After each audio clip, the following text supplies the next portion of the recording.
Hello friends. आज हम दोस्तों एक पोएम देखेंगे दोस्तों, जिसका नाम है by all mean they try to hold me, जिसे लिखा है रविन्द्रनाथ टैगोर ने।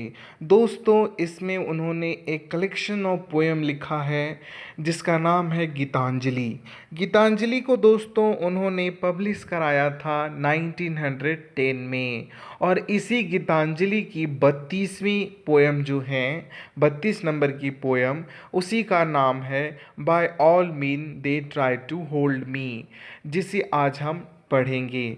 दोस्तों रविन्द्रनाथ टैगोर ने इसमें यह दिखाया है दोस्तों कि जो भगवान हैं, जो भगवान की ब्लेसिंग्स हैं, प्रार्थनाएं हैं, जो मुझे वो प्यार करते हैं, वो मुझे बांध कर नहीं रखता, मुझे स्वतंत्र छोड़ता है।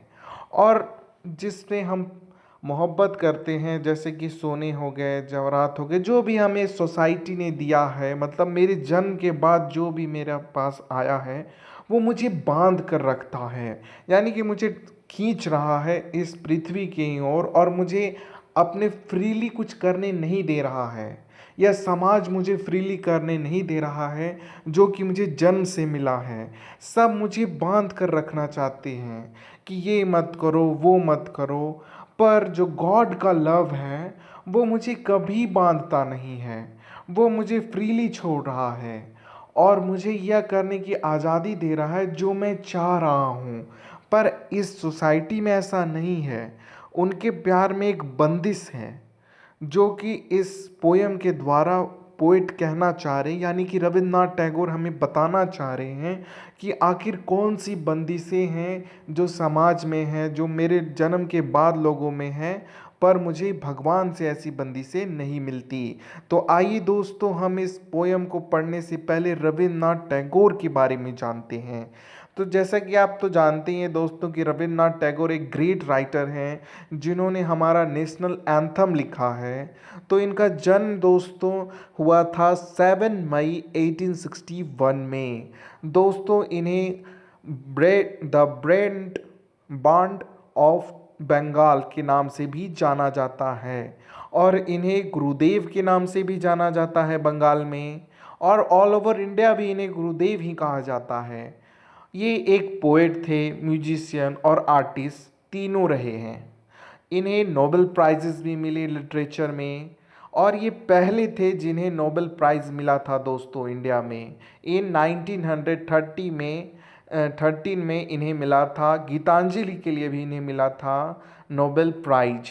तो आइए दोस्तों हम रविन्द्रनाथ टैगोर के बारे में जानने के बाद उनकी यह खूबसूरत सी पोयम, 32वीं पोयम जो गीतांजलि कलेक्शन की है, वो पढ़ना स्टार्ट करते हैं।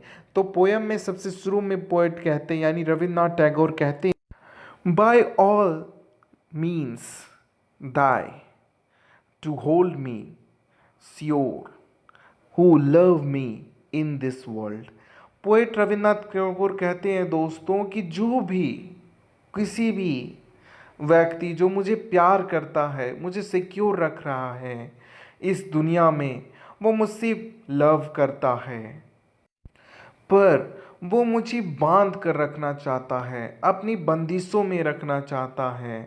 वो मुझसे प्यार तो करते हैं पर मुझे बंदिश रखना चाहते हैं। जो भी इस दुनिया में मुझसे प्यार करते हैं, मुझे बंदिश में रखना चाहते हैं। But it is otherwise with thy love which is greater than theirs and thou keepest me free। आगे की लाइनों में पोइट कहते हैं दोस्तों, पर अदरवाइज जो आपका प्यार है, यानी कि आपका मतलब दोस्तों यह भगवान से कहा जा रहा है। यहाँ पे THY जो दायल यूज हुआ है वो भगवान के लिए यूज हुआ है, कि आप जो मुझसे प्यार करते हैं वो सबसे ग्रेटर है। जो इस दुनिया में जो मुझसे प्यार करते हैं ना, उनसे महान है आपका प्यार। क्यों महान है दोस्तों? क्योंकि आप मुझे कोई बंदिशों में नहीं रखते, आप मुझे स्वतंत्र छोड़ते हैं जो मैं करना चाहता हूँ। आप मुझ पर कोई बंदिशें नहीं डालते, जबकि ये दुनिया के लोग जो मुझसे प्यार करते हैं वो मुझ पर बंदिशें डालते हैं, पर आप मुझे बंदिशें नहीं डालते, आप मुझे फ्री छोड़ते हैं। इस लाइनों में दोस्तों पोइट यही कहना चाहते हैं। अब आगे की लाइनों में हम पढ़ेंगे कि पोइट क्या कहना चाह रहे हैं। Let's I forgot them, they never virtue to leave me alone. But day passes by after day, and thou art not seen. इसके बाद रविन्द्रनाथ टैगोर पोइट कहते हैं दोस्तों कि मैं इन्हें फॉरगॉट ना कर दूं, तब तक ये मुझे अकेला नहीं छोड़ेंगे।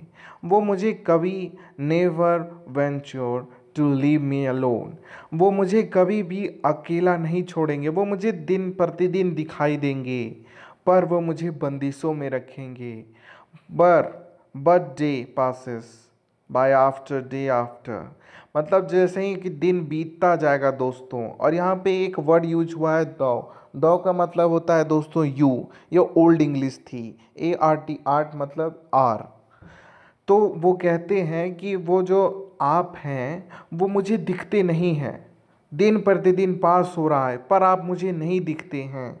आपकी कोई क्रिएशंस दिखती हैं पर आप नहीं दिखते हैं।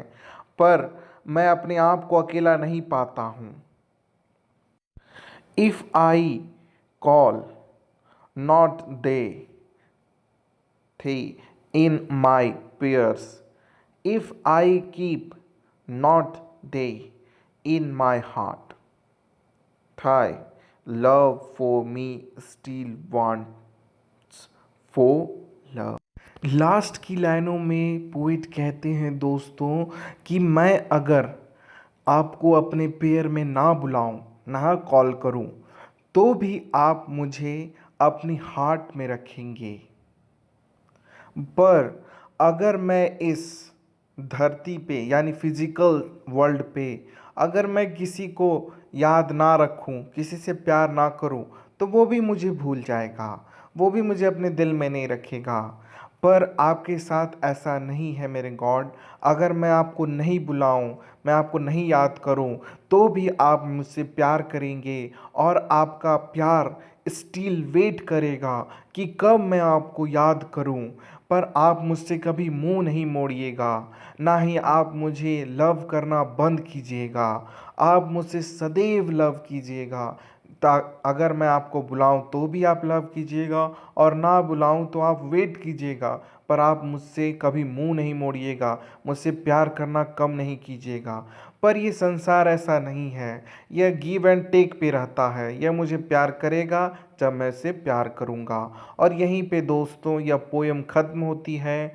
आपको मेरी एक्सप्लेनेशन कैसी लगी प्लीज़ कमेंट में बताएं, और सब्सक्राइब करें दोस्तों, लाइक करें और शेयर करें। मैं आपसे मिलूँगा नेक्स्ट स्टोरी में, तब तक के लिए बाय बाय दोस्तों।